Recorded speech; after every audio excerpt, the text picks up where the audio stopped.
ইরানের প্রেসিডেন্ট নির্বাচনের ভোট গ্রহণ চলছে। শুক্রবার স্থানীয় সময় সকাল ৮টায় শুরু হওয়া ভোট চলবে সন্ধ্যা ৬টা পর্যন্ত। তবে প্রয়োজনে ভোট গ্রহণের সময় বাড়ানো হতে পারে। দেশের বাইরে প্রবাসীদের জন্য রাখা হয়েছে ভোট দেওয়ার সুযোগ। জানা গেছে দেশের অভ্যন্তরে ৫৯,০০০ ভোট কেন্দ্রে উপস্থিত হয়ে ভোট দেওয়ার সুযোগ পাবেন ভোটাররা। এবার ৬ জন প্রার্থীর প্রতিদ্বন্দ্বিতা চূড়ান্ত হলেও ২ জন অন্যদের প্রতি সমর্থন জানিয়ে নির্বাচনে অংশগ্রহণ থেকে সরে দাঁড়িয়েছেন। ফলে নির্বাচনের প্রতিদ্বন্দ্বিতায় থাকছেন ৪ প্রার্থী। এদের মধ্যে প্রধান প্রতিদ্বন্দ্বিতা হবে পার্লামেন্টের স্পিকার মোহাম্মদ বাগের কালিবাফ, সাবেক পারমাণবিক আলোচক সাইদ জালিলি ও সংস্কারবাদী মাসুদ পেজেশকিয়ানের সঙ্গে। এছাড়া লড়াইয়ের মাঠে আছেন ধর্মগুরু মোস্তফা পুর মোহাম্মদীয়।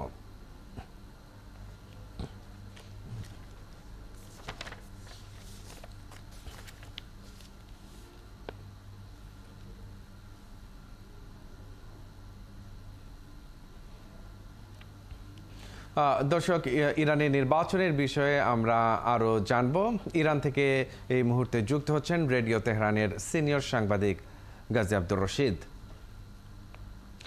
জনাব আব্দুর রশিদ, আপনাকে স্বাগত জানাচ্ছি বিশ্বযোগে। রাইসিকে হারিয়ে নতুন নেতা নির্বাচনে ইরানের মানুষের ভোটের প্রতি আগ্রহ কেমন দেখছেন, আর এখন পর্যন্ত কত শতাংশ ভোট পড়েছে সেখানে? ধন্যবাদ আপনাকে আমাকে যুক্ত করার জন্য। ইসলামী প্রজাতন্ত্র ইরানের 14তম প্রেসিডেন্ট নির্বাচন শুরু হয়েছে স্থানীয় সময় সকাল ৮টায়, আপনারা জানেন। এখন বাজে প্রায় 11টা।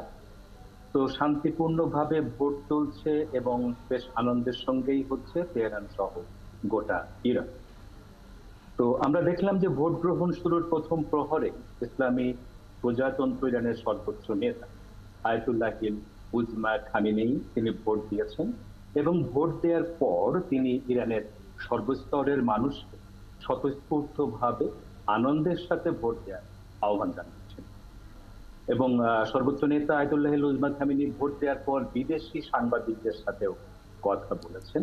তিনি বলেছেন নির্বাচন একটি আনন্দের দিন, কারণ এদিন জনগণ আগামী কয়েক বছরের জন্য তাদের সরকার প্রধানকে নির্বাচন করবেন এবং ইসলামী প্রজাতন্ত্র ইরানের শক্তিমত্তা সম্মান এই নির্বাচনের উপর নির্ভর করছে। তিনি কিন্তু নির্বাচনের আগেও বলেছেন যে আপনারা স্বতঃস্ফূর্তভাবে ভোট দিতে আসুন, যত বেশি টার্ন আউট হবে সেটি বিশ্ববাসীকে দেখানো যাবে ইরানের নির্বাচন এবং গণতন্ত্রটা কেমন সে বিষয়টি উপরে। তো আমরা এই ভোটের ব্যাপারে একটু কথা বলবো। স্বাভাবিক নিয়মে 10 ঘন্টা ভোট গ্রহণ চলবে। সকাল ৮টায় শুরু হয়েছে এবং বিকেল 6টা পর্যন্ত। তবে প্রয়োজনে ভোট কেন্দ্রগুলোতে ভোটার উপস্থিতি থাকা সাপেক্ষে ভোট গ্রহণের সময় বাড়ানো যাবে বলে স্বরাষ্ট্র মন্ত্রণালয়ের নির্বাচন বিষয়ক যে সেল আছে তারা জানিয়েছে। এবং এ ব্যাপারটি বিদেশে যারা ভোট দেবেন তারাও কিন্তু একই নিয়মের মধ্যে পড়বেন। এবং সবচেয়ে বড় ব্যাপার হচ্ছে বিশ্বের প্রায় প্রায় ৯৫টি দেশে অবস্থানরত ইরানি নাগরিকরা কিন্তু এই প্রেসিডেন্ট নির্বাচনে ভোট দিতে পারছেন। আর ইরানের ভেতরে টোটাল ৫৯,০০০-এর মতো ভোট কেন্দ্রে ভোট দেওয়ার সুযোগ পাচ্ছেন এখানকার ভোটাররা। এবং যে কথা আপনারা নিউজের মধ্যে বললেন সেটি হচ্ছে যে আজকের নির্বাচনে কিন্তু ৬ জন প্রার্থী ছিল প্রেসিডেন্ট প্রার্থী হিসেবে। তার মধ্যে ২ জন প্রার্থী কিন্তু তাদের প্রার্থিতা প্রত্যাহার করেনি, তবে নির্বাচনের মাঠ থেকে সরে দাঁড়িয়েছেন রক্ষণশীল ২ প্রার্থী। এবং এই ২ জন আবার বাকি যে ৪ জন, সেই ৪ জনের মধ্যে বাকি ২ জনকে তারা সমর্থন করেছেন। সেই জায়গা থেকে আমরা দেখছি যে নির্বাচনে ৪ প্রার্থীর মধ্যে ৩ জনে কট্টরপন্থী এবং ১ জন সংস্কারপন্থী রয়েছে। তাহলে ইরানের মানুষ আসলে কাকে বেছে নেবে বলে মনে করা হচ্ছে? আর প্রেসিডেন্ট নির্বাচনের ক্ষেত্রে আদৌ সেখানে সর্বোচ্চ নেতার কোনো প্রভাব থাকে কিনা, কি মনে করছেন?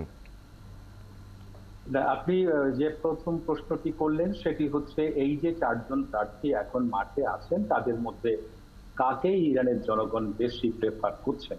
এ ব্যাপারে বিভিন্ন পোল বা বিভিন্ন জরিপ বা আমি যতটুকু জেনেছি বিভিন্ন পর্যায় থেকে বা জনগণের সাথে কথা বলে সেখানে দুটো অর্থাৎ ২ জন প্রার্থীর উপরে সম্ভাবনা বেশি দাঁড়িয়েছে। এক হচ্ছে মধ্যপন্থী বা সংস্কারপন্থী মাসুদ পেজেশকিয়ানের কথা বলা হচ্ছে, যার প্রার্থী কোড ২২। এবং অপর তিন প্রার্থীর মধ্যে মোহাম্মদ বাকের কলিবর, তিনি বর্তমান সংসদের স্পিকার, ওনার প্রার্থী কোড ৭৭।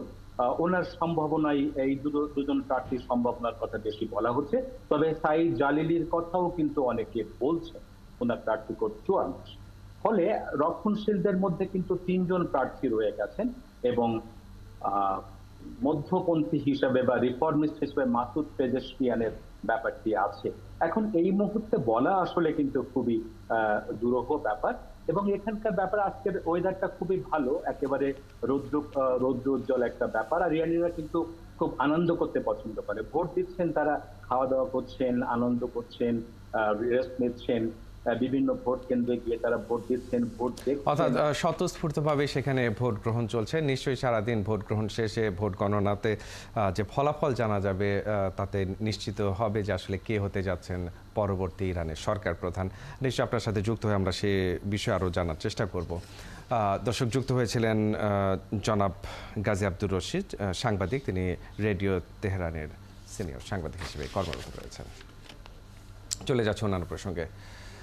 যুক্তরাষ্ট্রের প্রেসিডেন্ট নির্বাচনকে সামনে রেখে মার্কিন প্রেসিডেন্ট জো বাইডেন ও ডোনাল্ড ট্রাম্পের টিভি বিতর্কে গুরুত্ব পেয়েছে মূল্যস্ফীতি, অভিবাসন, গাজা ও ইউক্রেন যুদ্ধ, চীনের সঙ্গে বাণিজ্য যুদ্ধ ও দুই নেতার বয়স, এমনকি তৃতীয় বিশ্বযুদ্ধের সংখ্যা নিয়ে একে অপরকে দুষছেন বাইডেন ট্রাম্প। বিতর্কের পর বাইডেন শিবিরে হতাশা, চনমনে ট্রাম্প শিবির। আরও জানাচ্ছেন মনিরুজ্জামান বাবু।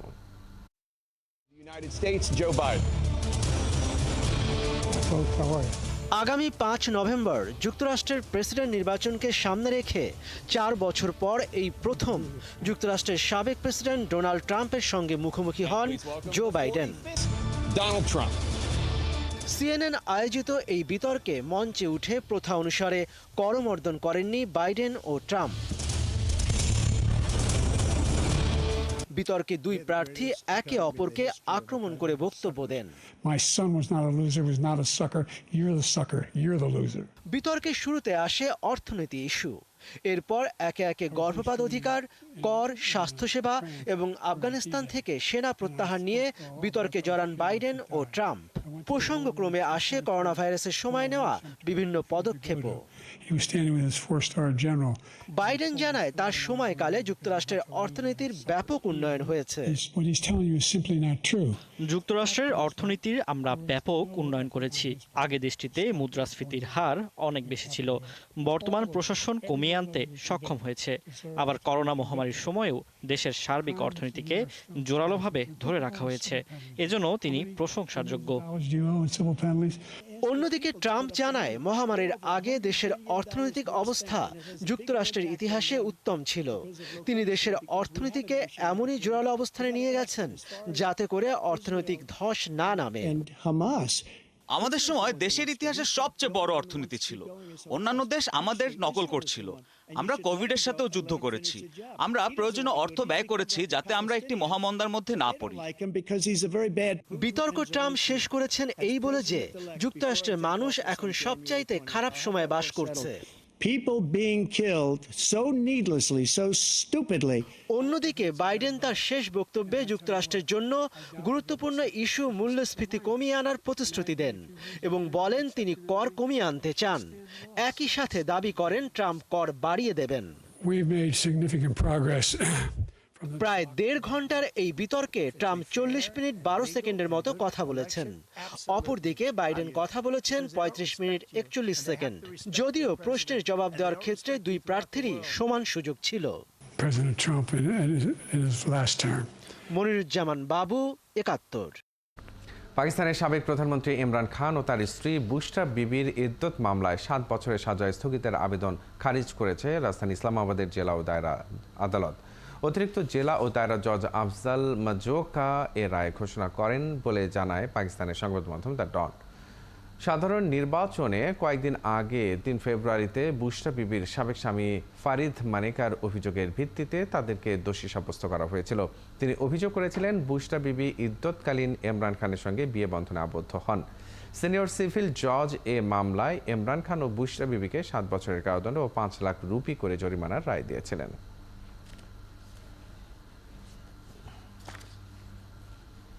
গাজায় সংঘাত শুরুর পর থেকে ইসরায়েলকে নিরাপত্তা সম্পর্কিত $650 কোটি সহায়তা প্রদান করেছে যুক্তরাষ্ট্র। ওয়াশিংটন পোস্ট এক প্রতিবেদনে এ তথ্য জানায়। প্রতিবেদনে আরও বলা হয়, এই সামরিক সহায়তার প্রায় অর্ধেকই গত মাসে সরবরাহ করা হয়েছে।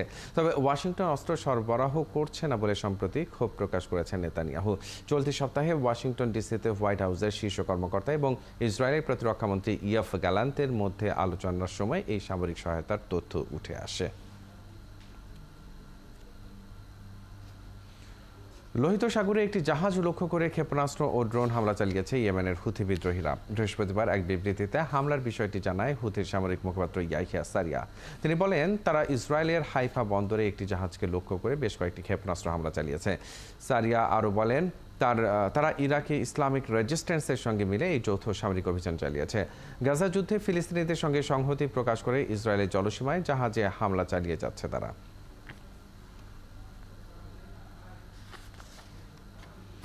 লেবাননকে প্রস্তর যুগে পাঠানোর হুমকি দিয়েছেন ইসরায়েলের প্রতিরক্ষামন্ত্রী ইয়োলাভ।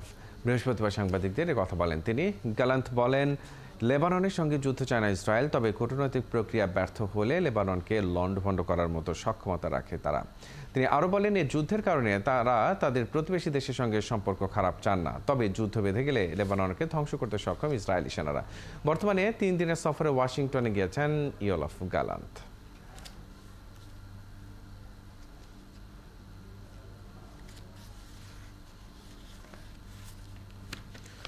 দক্ষিণ স্লোভাকিয়ায় একটি লেভেল ক্রসিংয়ে বাসের সঙ্গে আন্তর্জাতিক এক্সপ্রেস ট্রেনের সংঘর্ষে অন্তত 6 জন নিহত হয়েছে। এই ঘটনায় আহত হয়েছে আরও 5 জন। বৃহস্পতিবার রাজধানী ব্রাতিস্লাভা থেকে প্রায় 80 কিলোমিটার পূর্বে নভজমকি শহরের কাছে এই দুর্ঘটনা ঘটে। দেশটির স্থানীয় গণমাধ্যমে বলা হয়েছে, সংঘর্ষের পর বাসটি 2 টুকরো হয়ে যায় এবং এ সময় লোকোমোটিভ ট্রেনটিতে আগুন ধরে যায়। এই ঘটনায় আহতদের অবস্থা গুরুতর হওয়ায় নিহতের সংখ্যা আরও বাড়তে পারে বলে জানিয়েছে পুলিশ। এদিকে রেলের এক মুখপাত্র জানান, ইঞ্জিনে আগুন লেগে যাওয়ায় এ ঘটনায় ট্রেনের চালক দগ্ধ হয়েছেন।